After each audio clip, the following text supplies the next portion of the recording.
Hi friends, welcome to Sweety creation.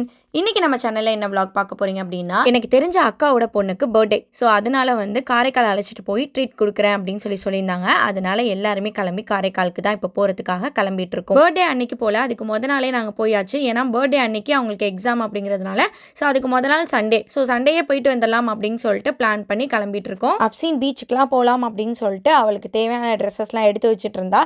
ஆனால் ட்விஸ்டே லாஸ்ட்டில் தான் இருக்குது. மார்னிங் ஒரு 10-11 மணி போல் கிளம்பலாம் அப்படின்னு சொல்லிட்டு கிளம்பியாச்சு. ஸோ காரில் தான் அன்றைக்கி போகிறோம். காருமே அன்றைக்கி கரெக்டாக டைமிங்க்கு வந்துருச்சு. என்னன்னு தெரியல, இப்போலாம் ரீசெண்டாக நான் காரைக்காலுக்கு அதிகமாக போகிற மாதிரியே ஒரு ஃபீல். ஸோ அன்றைக்குமே லேட் நைட் ஆயிடுச்சு. ஒரு நாள் ஃபுல்லாக வந்து போயிட்டு வர மாதிரி ஆயிடுச்சு. ஈவினிங்கே வரலாங்கிறது தான் பிளான். மார்னிங் போயிட்டு சாப்பிட்டுட்டு பீச் போயிட்டு வந்துடலாம் அப்படின்ட்டு.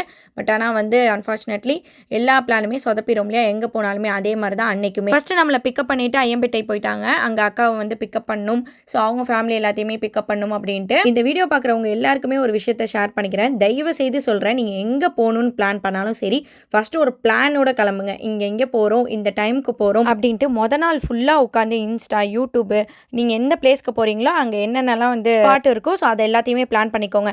நீங்கள் ஒரு பிளேஸுக்கு போயிட்டு அங்கே போயிட்டு எங்கெங்கெல்லாம் போகலான்னு நீங்கள் தேடிட்டு இருந்தீங்கன்னு வச்சுக்கோங்களேன், அன்றைக்கி ஹோல் டேவே உங்களுக்கு வேஸ்ட்டாக போயிடும், பிளானும் சொதப்பிடும். ஸோ அதே தப்பை தான் வந்து நாங்கள் பண்ணோம். நீங்களுமே பண்ணிடாதீங்க. இந்த வீடியோ பார்த்தாவது இனிமேல் நீங்கள் போகிற இடத்துக்கு வந்து பிளான் பண்ணிட்டு போங்க. அக்காவை அழைச்சிட்டு அவங்க பொண்ணெல்லாம் அழைச்சிட்டு இப்போ நாங்கள் போயிட்டுருக்கோம் காரைக்காலுக்கு தான். அவங்க பொண்ணு தான் இது.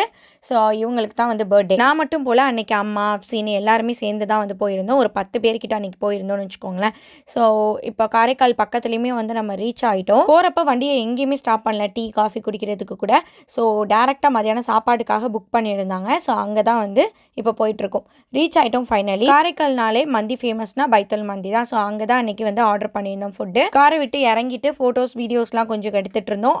அக்காவுக்கு தெரிஞ்ச ஒரு 2-3 பேர் வந்து வந்துட்டு இருந்தாங்க. ஸோ அவங்களுக்காகவும் வெயிட் பண்ணிட்டு இருந்தோம். எப்போவுமே அப்புறம் எடுத்துக்கலாம் அப்படின்னு சொல்லிட்டு இருந்தோம்னு வச்சுக்கோங்களேன், மேக்கப்பு, காஸ்டியூம் எல்லாமே சேஞ்ச் ஆயிரும். ரொம்ப வந்து டயர்டாகவும் ஆயிரும். ஸோ அதனால் வந்த உடனே வந்து ஃபோட்டோஸ் வீடியோஸ்லாம் எடுத்துடலாம் பிள்ளைங்களா அப்படின்னு சொல்லிட்டு எடுத்துகிட்டு இருந்தோம். நாங்கள் நின்ற இடத்துல 2 பைக் இருந்துச்சு, சும்மா தான் இருந்துச்சு. சரி அதில் தூக்கி வச்சு பிள்ளைங்களை எடுக்கலாம் அப்படின்னு சொல்லிட்டு ஓசிலேயே வந்து ஃபோட்டோ எடுத்துகிட்டு இருந்தோம். அப்சினோட ரியாக்ஷனை பாருங்களேன், என்னமோ நம்மளே பைக் ஓட்டுறோம் அப்படிங்கிற மாதிரி ஒரு சீன் போட்டுட்டு இருந்தா. ஹம்சாவால் சிரிக்க கூட முடியல, ஏன்னா ஒரு பல்லு வந்து உழுவ போகுது. ஸோ அந்த பல்லு சிரிச்சா தெரியுது அப்படின்னு சொல்லிட்டு எல்லாருமே காமெடி பண்ணி பேசிகிட்டு இருந்தோம். அப்புறம் அக்காவுக்கு தெரிஞ்சவங்க 2 பேர் வந்து வந்துட்டாங்க. ஸோ இப்போ சாப்பிட்றதுக்காக பைத்தல் மந்திக்கு வந்து போயிட்டு இருக்கோம். ஆப்போசிட்லேயே தான் வெயிட் பண்ணிட்டு இருந்தோம். எப்போவுமே பைத்தல் மந்தியில் கூட்டமாக தான் இருக்கும்னு எல்லாருக்குமே தெரியும். ஸோ அன்னைக்கு சண்டே வேறையா சொல்லவா வேணும், அன்னைக்கு நிற்க கூட இடம் இல்லைங்க, அந்த அளவுக்கு சரியான கூட்டமாக இருந்துச்சு. போன உடனே வார்ம் வெல்கம் பண்ணாங்க. வெல்கம் பண்ணதுக்கப்புறம் ஸோ நம்மளுக்குள்ள பிளேஸை வந்து சொன்னாங்க. ஸோ அது வரைக்குமே அங்கே கொஞ்சம் வெயிட் பண்ணிட்டு இருந்தோம். நிறைய கூட்டமாக இருந்துச்சு அப்படிங்கிறதுனால. யாருக்கெல்லாம் காரைக்கால் பைத்தல் மந்தி ஃபேவரட் அப்படின்னு சொல்லிட்டு எனக்கு கமெண்ட் செக்ஷனில் கமெண்ட் பண்ணுங்க. ஸோ உங்களுக்குமே வந்து ரொம்ப பிடிக்கும் அப்படின்னா. அங்கே வந்திருந்தவங்களும் நம்மளை பார்த்துட்டு நீங்கள் தானே ஸ்வீட்டி கிரியேஷன் அப்படின்னு சொல்லிட்டு நிறைய பேர் நம்மள்ட்ட பேசினாங்க. ஒரு வழியாக அந்த கூட்டத்தெல்லாம் கடந்து நம்ம இடத்துக்கு நம்ம போயாச்சு.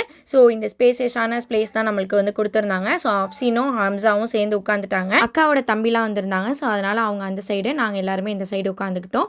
ஸோ எல்லாருமே சேர்ந்து உட்காந்து தான் சாப்பிட்டோம். சுத்தமாக இடமே பத்தலையெல்லாம் நேராக உட்காந்து சாப்பிட்ற சாப்பாடு கிடையாது, இது சகன் சுற்றி நம்ம உட்காந்து சாப்பிட்ற சாப்பாடு இல்லையா? ஸோ அதனால் கொஞ்சம் இடம் வந்து நெரிசலாக தான் இருந்துச்சு. ஸோ 2 மட்டன் மந்தி வந்து நம்ம சொல்லியிருந்தோம். செம்ம பசியில் உட்காந்துருந்தோம். ஸோ சூப்பராக இருந்துச்சு, பார்க்கவே நல்லா இருந்துச்சு. எப்படா சாப்பிடுவோம் அப்படிங்கிற மாதிரி உட்காந்து ஃபோட்டோஸ் வீடியோஸ்லாம் எடுத்துகிட்டு அதுக்கப்புறம் சாப்பிட ஆரம்பிச்சிட்டோம். ஸோ ஹம்சா பார்த்தீங்க அப்படின்னா உட்காந்துருக்க அந்த பேப்பரில் வந்து வரைஞ்சிட்டு விளாண்டுக்கிட்டு இருந்தா சாப்பிட்ற நேரத்தில்.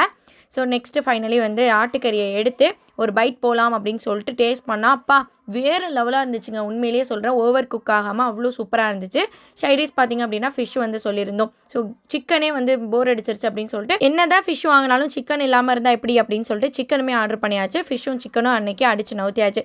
ஸோ ஃபைனலி சாப்பிட்டு முடிச்சுட்டு அங்கேருந்து வந்து கிளம்பியாச்சு. ஸோ இப்போ வந்து கேக் வந்து அண்ணன் வாங்கியிருந்தாங்க. கேக் வெட்டலாம் அப்படின்னு சொல்லிட்டு சர்ப்ரைஸாக கேக் வாங்கி வச்சுருந்தாங்க. கை கெட்டினது வாய் கெட்டலன்னு சொல்லுவாங்க இல்லையா, அது இந்த சீனு தான். ஸோ ஃபுல்லாக பாருங்கள். நாங்கள் என்ன பிளான் பண்ணியிருந்தோம், சாப்பிட்டுட்டு பீச்சுக்கு போயிட்டு ஈவினிங் ஏதாவது ரெஸ்டாரண்ட்டில் போய் கேக் வெட்டி செலிப்ரேட் பண்ணலாம்னு நினச்சோம்.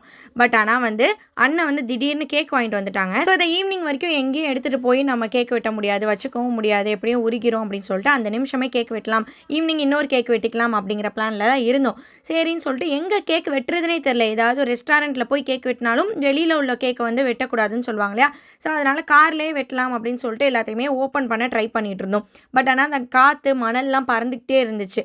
ஸோ எல்லாருமே சொன்னாங்க வாங்கின கடையிலே போய் வெட்டலாம் அப்படின்னு சொல்லிட்டு ஆப்போசிட்டில் தான் கடை இருந்துச்சு, ஸ்வீட் கடை. கேக்கை ஓப்பன் பண்ணி பார்த்தோம். சூப்பராக இருந்துச்சு. கலர் ஆல்சோ அந்த பார்க்கும் போதே சாப்பிட்ணும் அப்படிங்கிற மாதிரியே இருந்துச்சு. சரி, ஆனால் மண்ணெலாம் பறக்குதே அப்படின்னு சொல்லிட்டு அப்படியே ஆப்போசிட்டில் இருக்கக்கூடிய கடைக்கு எடுத்துகிட்டு போயாச்சு. அங்கே கேக் வெட்டலாம் அப்படின்னு சொல்லிட்டு பர்மிஷன் வாங்கி கேக் வந்து வெட்டுறதுக்காக அலோவ் பண்ணிட்டாங்க. ஃபைனலி அந்த கேக் எல்லாருமே சேர்ந்து நின்று கட் பண்ணியாச்சு. ஹம்சாவும் கட் பண்ணிட்டா. ஸோ அதை கேக்கை கட் பண்ணிவிட்டு ஊட்டி விடுவாங்க இல்லையா, அப்போ மட்டும் தாங்க இந்த கேக்கை நான் சாப்பிட்டேன். அதுக்கப்புறம் கேக் வெட்டிகிட்டே இருக்கும் போது அவுட் வந்து வெடிச்சிட்டாங்க. அவுட்டு வெடிக்கும் போது அப்படியே கேக்கில் எல்லாமே வந்து கொட்டிருச்சு.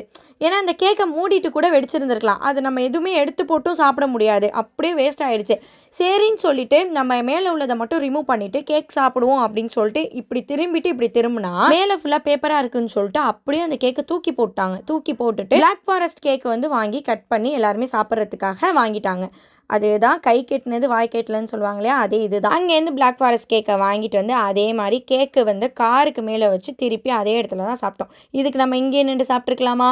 அப்போ கூட அவுட் வெடிச்சிருந்தா காற்றுல பறந்து போயிருந்திருக்கோம் அந்த அவுட்டு. பட் அந்த ஷாப்பில் வெட்டினதுனால அப்படியே அந்த கேக்லேயே உளுந்துருச்சு. ஸோ என்ன பண்ணுறது, நம்மளுக்கு இன்றைக்கி கிடச்சது பிளாக் ஃபாரஸ்ட்டு தான் அப்படின்னு சொல்லிட்டு பிளாக் ஃபாரஸ்ட் கேக் வாங்கி சாப்பிட்டுட்டு அங்கேருந்து நாங்கள் கிளம்பிட்டோம். பாப்பாவுக்கு எதுவுமே வாங்கலை அப்படின்னு சொல்லிட்டு ஸோ இங்கே தான் வாங்கலாம் அப்படிங்கிற ஒரு ஐடியாவில் வந்தேன். பட் ஆனால் இங்கே எந்த ஷாப்புமே கிஃப்ட் ஷாப் எனக்கு தெரியல. ஸோ நம்மளுக்கு தான் இருக்கவே இருக்கே நம்ம நிஷா புர்கா கடை அப்படின்னு சொல்லிட்டு அங்கே வண்டியை விடுங்க அப்படின்ட்டு அங்கே போயாச்சு. ஓப்பனிங்க்கு அப்புறம் இப்போ தான் நம்ம நிஷா புர்கா கடைக்கு போகிறோம். சாப்பிட்ட உடனே போனதுனால மதியான டைம்ங்கிறதுனால ரொம்பவும் கூட்டம் இல்லை. ஸோ நிஷா புர்காவில் அப்சீனும் ஹம்சாவும் 2 பேரும் பிளான் வேறு இதில் நம்ம இது வாங்குவோம் அது வாங்குவோம் அப்படின்னு சொல்லிட்டு. ஸோ ஹம்சாவுக்கு பிடிச்ச மாதிரி உனக்கு என்ன வேணும் அப்படின்னு சொல்லிட்டு ஒவ்வொரு கிஃப்ட் ஐட்டமாக பார்த்துட்டு இருந்தோம். ஆக்சுவலாக எந்த கிஃப்ட் ஐட்டமுமே செட் ஆகலை அவளுக்கு. ஏன்னா எல்லாமே குட்டி பிள்ளைங்க யூஸ் பண்ணுற மாதிரியும் இருக்கும். அதே மாதிரி அவளுக்கு வந்து யூஸ்ஃபுல்லான ஒரு திங்ஸாக வாங்கி கொடுக்கணும். சும்மா விளையாட்டு பொம்மைலாம் வாங்கி கொடுக்குறதுலாம் வேஸ்ட் அப்படின்னு சொல்லிட்டு ஒவ்வொன்றா பார்த்துட்டு இருந்தோம். பட் ஆனால் வந்து அவளுக்கு எதுவுமே கிடைக்கல. நாங்கள் ஒரு சைடு பர்ச்சேஸ் பண்ண ஆரம்பிச்சிட்டோம். வந்தவங்க எல்லாருமே ஒரு சைடை பர்ச்சேஸ் பண்ண ஆரம்பிச்சிட்டாங்க. அப்படி இப்படின்ட்டு வெளியே வரதே ஒரு 7 மணி ஆயிடுச்சு. ஸோ வெளிச்சத்தோடு நம்ம போய் கேக் வெட்டலாங்கிற பிளானும் சொதப்பிருச்சு. வெளிச்சத்தோட பீச்சுக்கு போகலாங்கிற பிளானும் சொதப்பிருச்சு. சரி, நைட்டில் தான் வந்து பீச் ஓப்பனாக இருக்குமே, சரி கொஞ்சம் ஒரு டீ காஃபி குடிச்சிட்டு அதுக்கப்புறம் பீச்சுக்கு போகலாம் அப்படின்னு சொல்லிட்டு நிஷா புர்காலேருந்து நடந்து ஒரு டீ ஸ்பாட்டுக்கு வந்து போகலாம் அப்படின்ட்டு போயாச்சு. எல்லாருமே அவங்கவுங்களுக்கு டீ காஃபி அப்படின்ட்டு சொல்லிட்டு இருந்தாங்க. நான் வந்து கொஞ்ச நாளாகவே டீ காஃபி எடுத்துக்கிறதுல, ஒயிட் சுகரும் எடுத்துக்கிறதுல, மலாய் பால் அப்படின்னு சொல்லிட்டு ஒன்று சொன்னாங்க. சரி அதை வாங்கி ட்ரை பண்ணுவோம் அப்படின்னு சொல்லிட்டு மலாய் பால் வாங்கி அது நமக்காக வந்துருச்சு. சில பேர் வந்து கிரீன் டீ, லெமன் டீ. கொஞ்சம் டயர்டாக இருந்துச்சு, அதனால பேசிட்டு கொஞ்சம் நேரம் உட்காந்து டீ குடிச்சிட்டு இருந்தோம். காரைக்கால் பீச்சுக்கு வெளியே பார்க் இருக்கும் இல்லையா, அங்கே கேக் வெட்டலாம், கேக் வாங்கிட்டு அங்கே போய் வெட்டலாம் அப்படிங்கிற பிளான் தான் போட்டிருந்தோம். ஒரு காரில் அண்ணன் பிள்ளைங்களை எல்லாத்தையும் அம்மா எல்லாத்தையும் அழைச்சிட்டு போயிட்டாங்க. இன்னொரு காரில் நான் அக்கா கேக் செலக்ட் பண்ணுறதுக்காக என்னை கூப்பிட்டுருந்தாங்க. ஸோ அதனால் கேக்கை வாங்குறதுக்காக போயிட்டு இருந்தோம். ஆனால் பீச்சே வந்து க்ளோசிங்காக அன்னைக்கு. நாங்கள் ஒரு சைடு போயிட்டோம். அதுக்கப்புறம் அண்ணன் எல்லாருமே இன்னொரு காரில் ஒரு சைடு போயிட்டாங்க. சரி அப்படி இப்படின்ட்டு சுற்றிட்டு ஒரு வழியாக நம்ம ஊருக்கே போயிடலாம். நாங்கள் திருவாரூர் சைடு போயிட்டோம். அண்ணன் வேறு ஏதோ ஒரு சைடில் வந்து போயிட்டாங்க. சரி எல்லாருமே திருவாரூர் ஸ்பாட்டில் போய் வெட்டலாம் எங்கேயாவது கேக் அப்படின்னு சொல்லிட்டு பிளான் பண்ணால் திருவாரூருமே செட் ஆகலை. ஸோ அதனால் என்ன பண்ணிட்டோம், டேரெக்டாக வீட்டுக்கே போயிட்டு கேக்கை வெட்டலாம் அப்படின்ட்டு வீட்டுக்கு போயிட்டுருக்கோம். போகிற வழியிலேயே டீ காஃபி கொஞ்சம் குடிச்சிட்டு அதுக்கப்புறம் வந்து வீட்டுக்கு போயாச்சு. கரெக்டாக 12 மணிக்கு தான் வந்து, அதாவது அந்த பொண்ணோட பர்த்டேக்கு முதல் நாள் தான் நம்ம செலிப்ரேட் பண்ணோம். ஆனால் அந்த பொண்ணோட பர்த்டே 12 மணி ஆயிடுச்சுன்னா பர்த்டே. ஸோ அந்த 12 மணிக்கே வெட்டுற மாதிரி அல்லா வந்து அமைச்சிருக்கான் போல். அக்காவோட தம்பி வீட்டில் தான் நீ கேக் வெட்டணும். அவங்க வீட்டில் பார்த்தீங்க அப்படின்னா புறா, கிளி, பூனை இந்த மாதிரி நிறைய இருந்துச்சு. சரி ஒவ்வொரு இதுக்கும் ஒவ்வொரு பேர் சொன்னாங்க. ஸோ ஒவ்வொன்றையுமே பார்த்துட்டு அதோட கொஞ்சம் கொஞ்சம் விளாண்டுட்டு அதுக்கப்புறம் டின்னர் சாப்பிட்லையா, ஸோ ஆர்டர் பண்ணி டின்னருமே சாப்பிட்றதுக்காக வர சொல்லியாச்சு. மதியானம் கொஞ்சம் ஹெவியாக சாப்பிட்டதுனால நைட்டு கொஞ்சம் லைட்டாக சாப்பிட்லாம் அப்படின்னு சொல்லிட்டு சப்பாத்தி, புரோட்டா, ஃப்ரைட் ரைஸு அந்த மாதிரி வந்து ஆர்டர் பண்ணியாச்சு. கரெக்டாக 12 மணி ஆயிடுச்சு. ஸோ எல்லாருமே அந்த பிள்ளைக்கு வந்து விஷ் பண்ணிவிட்டு ஸோ கேக் வெட்டுறதுக்காக அந்த பிள்ளைக்கு வந்து மேக்கப் போட்டு விட்டேன். நாங்கள் பிளான் பண்ணிட்டு போனதே வேறு. ஆனால் பிளானை வந்து கரெக்டாக எக்ஸிக்யூட் பண்ண எங்களுக்கு தெரியல. அங்கே இங்கேன்னு சொல்லி நிஷா புர்காலையும் லேட் ஆயிடுச்சு. ஸோ அதே மாதிரி டீ குடிச்சிட்டு ஊருக்கு வந்து வழி மாறி போய் கேக் வெட்டலாம்னு சொல்லிட்டு அப்படி இப்படின்ட்டு ஃபைனலி வீட்லேயே வந்து கேக் வெட்டுற மாதிரி எல்லாம் அமைச்சிருந்தோம். ஒரு கேக்கை தூக்கி போட்டோன்னு சொன்னோம் இல்லையா, ஸோ அதுதான் சாப்பிட முடியல. சரி ஒயிட் ஃபாரஸ்ட்டாவது டிஃப்ரெண்ட்டாக ஏதாவது ட்ரை பண்ணலாம், ஏன்னா நைட் டைமில் என்ன கேக் இருக்க போகுது, சரின்னு சொல்லிட்டு ஒயிட் ஃபாரஸ்ட் வந்து வாங்கிட்டு வந்தாச்சு. ஸோ இந்த வீடியோலேயே பார்த்துருப்பீங்க, அன்றைக்கி ஃபுல்லாக வந்து காலையிலேருந்து நைட் வரைக்கும் 3 கேக் வந்து மொத்தம் வந்து வெட்டினாங்க. அன்னைக்கு மறுநாளும் பர்த்டே இல்லையா, ஸோ அன்னைக்கு வந்து என்னென்ன நடந்துச்சு அப்படிங்கிறதையும் இந்த வீடியோவில் நான் ஆட் பண்ணியிருக்கேன். எல்லாருக்கும் காலையிலேருந்து நைட்டு வரைக்கும் அலைஞ்சது ஒரு டயர்டாக இருந்துச்சு. ஸோ செம்ம டயர்டில் தான் அன்றைக்கி வந்து கேக் கட் பண்ணோம். நைட்டு அப்போ தான் டின்னருமே சாப்பிட்டுட்டு கேக் வெட்டினோமா, சாப்பிடவே தோணலை கேக்கு. சரி எல்லாருக்குமே வந்து கொஞ்சம் கொஞ்சமாக வந்து பங்கு பிரித்து அவங்கவுங்க வீட்டுக்கு வந்து கொடுத்துட்டாங்க. ஸோ அந்த பிள்ளையோட மாமா வந்து ஒவ்வொரு கிஃப்டாக வந்து 7 வயசு அந்த பொண்ணுக்கு ஸோ 7 கிஃப்ட்டு கொடுத்தாங்க. ஸோ அந்த மூமெண்ட்ஸ்லாம் சூப்பராக இருந்துச்சு. ஸோ அந்த பொண்ணோட ரியாக்ஷன்லாம் ஒவ்வொன்றுமே நான் கேப்சர் பண்ணியிருப்பேன் இந்த வீடியோவில். அவ்வளோ க்யூட் க்யூட்டாக அவ்வளோ டால் மாதிரி அவ்வளோ அழகாக இருந்துச்சு. அன்றைக்கி ரெட் கலர் ட்ரெஸ்ஸுக்கும் அந்த பொண்ணுக்கும் அவ்வளோ நல்லா இருந்துச்சு. ஸோ அதுக்கப்புறம் பார்த்திங்க அப்படின்னா கிஃப்ட் எல்லாருமே ஒவ்வொருத்தவங்களும் கொடுத்துட்டு இருந்தாங்க. கடைசி வரைக்குமே அன்றைக்கி அந்த பொண்ணுக்கு எந்த கிஃப்ட்டுமே எங்களால் கொடுக்க முடியல. அங்கே நிஷா கடையில் எதுவுமே அமையலை அந்த பொண்ணுக்கு. சரி ஏதாவது யூஸ்ஃபுல்லாக வாங்கி தரணும் அப்படின்னு சொல்லிட்டு நானும் அண்ணனும் ஐயம்பேட்டையில் இருக்கக்கூடிய சைக்கிள் ஷாப்புக்கு போய் சைக்கிள் வாங்கி கொடுக்கலாம் அப்படின்ட்டு போனால் அங்கே கொஞ்சம் ரேட் பட்ஜெட் கூட இருந்துச்சு. ஸோ இன்னொரு கடையில் பார்த்திங்க அப்படின்னா சைக்கிள் வாங்கிட்டோம்.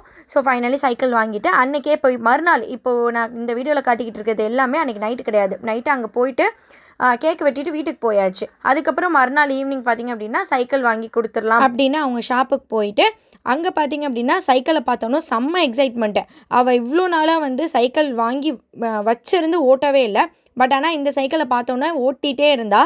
ஸோ ரொம்ப எக்ஸைட்டட் ஆனா. ஸோ அவளுக்கு டிஃப்ரெண்ட்டான ஒரு கலர்லேயுமே வந்து சூஸ் பண்ணியிருந்தோம். எப்போவுமே ஒருத்தவங்களுக்கு ஒரு விஷயம் நம்ம ப்ரெசென்ட் பண்ணுறோம் அப்படின்னா அது லைஃப் டைம் அவங்க கூடயே இருக்கிற மாதிரியே இருக்கணும். அதுவும் இல்லாமல் அவங்களுக்கு ரொம்ப யூஸ்ஃபுல்லான ஒரு திங்ஸஸாக வாங்கி கொடுக்கணும். வாங்கி கொடுத்த மறுநாளே தூக்கி போடுற மாதிரி ஒரு பொருள் எனக்கு பிடிக்கவே பிடிக்காது வாங்கி கொடுக்குறது. சரின்னு சொல்லிட்டு தான் அதனால் யூஸ்ஃபுல்லான ஒரு சைக்கிள் வாங்கி கொடுத்தாச்சு. அந்த சைக்கிளை பார்த்த உடனே ஒரு 20-30 நிமிஷமாக வந்து அந்த சைக்கிளை ஓட்டி பார்த்துக்கிட்டே இருந்தா. நாங்களுமே அப்படியே அக்காவை பார்த்துட்டு கிளம்பலாம் அப்படின்னு சொல்லிட்டு தான் வெயிட் பண்ணிட்டு இருந்தோம். ஆனால் இன்னொரு கேக்குமே அன்றைக்கி வெட்டுற மாதிரி ஆயிடுச்சு. அவங்க ரிலேட்டிவ்லேருந்து யாரோ கேக் வாங்கி கொடுத்துருந்தாங்க. சரி அன்றைக்கும் கேக் வெட்டணும் அப்படின்னு சொல்லிட்டு கேக் வெட்டினதுக்கப்புறம் போ அப்படின்னு சொல்லியிருந்தாங்க. அதனால் கேக் வெட்டுறதுக்காக வெயிட் பண்ணிட்டு இருந்தோம். ஸோ அதுக்கப்புறம் அவ்வளோதான், இந்த vlog இதோட முடியுது. என்னடா இது பிளாக் ஃபாரஸ்ட்டு ஒயிட் ஃபாரஸ்ட்டு அப்படியே சாப்பிட்டுட்டே இருக்கோமோ, ஏதாவது டிஃப்ரெண்ட்டாக கேக் வந்தால் நல்லாயிருக்கும் அப்படின்னு சொல்லிட்டு யோசிச்சுட்டு இருக்கும் போது தான் ப்ரௌனி இருந்துச்சு. நல்ல வேலை பிளாக் ஃபாரஸ்ட் ஒயிட் ஃபாரஸ்ட்லேருந்து தப்பிச்சாச்சு. ஏன்னா மொதல் நாள்லேருந்து காலையிலேருந்து நைட்டு வரைக்குமே பிளாக் ஃபாரஸ்ட் ஒயிட் ஃபாரஸ்ட்டாக சாப்பிட்டுட்டே இருந்தோம். சரி அதேவா திருப்பி சாப்பிட்றது அப்படிங்கும் போது தான் ப்ரௌனி கட் பண்ணா. ஸோ ப்ரௌனி சாப்பிட்டுட்டு அங்கேருந்து வந்து கிளம்பி வீட்டுக்கு போயாச்சு. அங்கே ஷாப்பில் இருக்கிற பிள்ளைங்களும் ஒவ்வொருத்தவங்களும் ஒவ்வொரு கிஃப்ட்டுமே கொடுத்துட்டு இருந்தாங்க. ஆக்சுவலாக அன்னைக்கு தான் அவளோட பர்த்டேவே. சரி ஓகே, இந்த vlog இதோட முடிச்சுக்கலாம். ஸோ இந்த vlog உங்கள் எல்லாருக்குமே ரொம்ப பிடிக்கும் அப்படின்னு சொல்லிட்டு நான் நினைக்கிறேன். நாங்கள் செஞ்ச தப்ப இந்த வீடியோ பார்த்தும் நீங்கள் செஞ்சிடாதீங்க. இந்த vlog உங்களுக்கு பிடிச்சிருந்துச்சுன்னா லைக் பண்ணுங்கள், ஷேர் பண்ணுங்கள், கமெண்ட் பண்ணுங்கள். மறக்காமல் நம்ம ஸ்வீட்டி கிரியேஷன் சேனலை சப்ஸ்கிரைப் பண்ணிடுங்க. பக்கத்தில் உள்ள பெல் ஐக்கானையும் கிளிக் பண்ணிடுங்க. அப்போ தான் நான் போடுற ஒவ்வொரு வீடியோவோட நோட்டிஃபிகேஷனும் உங்களுக்கு நோட்டிஃபிகேஷன் வரும். நெக்ஸ்ட் இதே மாதிரி ஒரு சூப்பரான vlogல பார்க்கலாம். Thank you for watching. Bye bye.